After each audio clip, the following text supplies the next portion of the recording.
देखिए, पहली बात तो यह है कि भारतीय जनता पार्टी की सरकार ने जो बजट प्रस्तुत किया है वो बिना किसी आधार का बजट है। बिना आर्थिक सर्वेक्षण के बजट सदन के अंदर प्रस्तुत किया गया।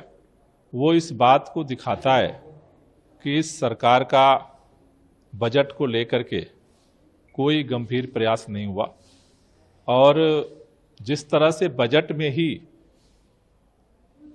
हवाई दृष्टिकोण दिखा है, तो अगले एक साल में उस कार्य योजना को जमीन पर लाने में मुझे लगता है कि ये भारतीय जनता पार्टी की सरकार का जो रवैया है वो बरकरार रहेगा।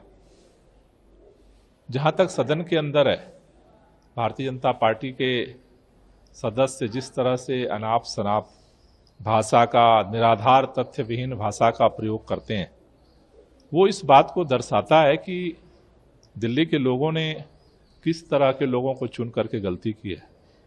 मैंने आज सदन में भी अपील की है कि सदन एक व्यक्ति का नहीं है, एक प्रतिनिधि का नहीं है, पूरे इसकी एक परंपरा है। सभी विधायकों का मान सम्मान होता है इससे।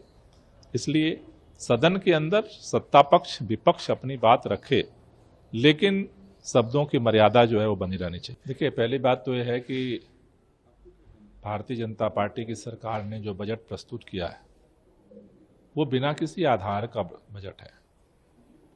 बिना आर्थिक सर्वेक्षण के बजट सदन के अंदर प्रस्तुत किया गया। वो इस बात को दिखाता है कि इस सरकार का बजट को लेकर के कोई गंभीर प्रयास नहीं हुआ और जिस तरह से बजट में ही हवाई दृष्टिकोण दिखा है, तो अगले एक साल में उस कार्य योजना को जमीन पर लाने में मुझे लगता है कि ये भारतीय जनता पार्टी की सरकार का जो रवैया है वो बरकरार रहेगा। जहां तक सदन के अंदर है, भारतीय जनता पार्टी के सदस्य जिस तरह से अनाप शनाप भाषा का, निराधार तथ्य विहीन भाषा का प्रयोग करते हैं, वो इस बात को दर्शाता है कि दिल्ली के लोगों ने किस तरह के लोगों को चुन करके गलती की है। मैंने आज सदन में भी अपील की है कि सदन एक व्यक्ति का नहीं है, एक प्रतिनिधि का नहीं है, पूरे इसकी एक परंपरा है। सभी विधायकों का मान सम्मान होता है इससे। इसलिए सदन के अंदर सत्ता पक्ष विपक्ष अपनी बात रखे, लेकिन शब्दों की मर्यादा जो है वो बनी रहनी चाहिए।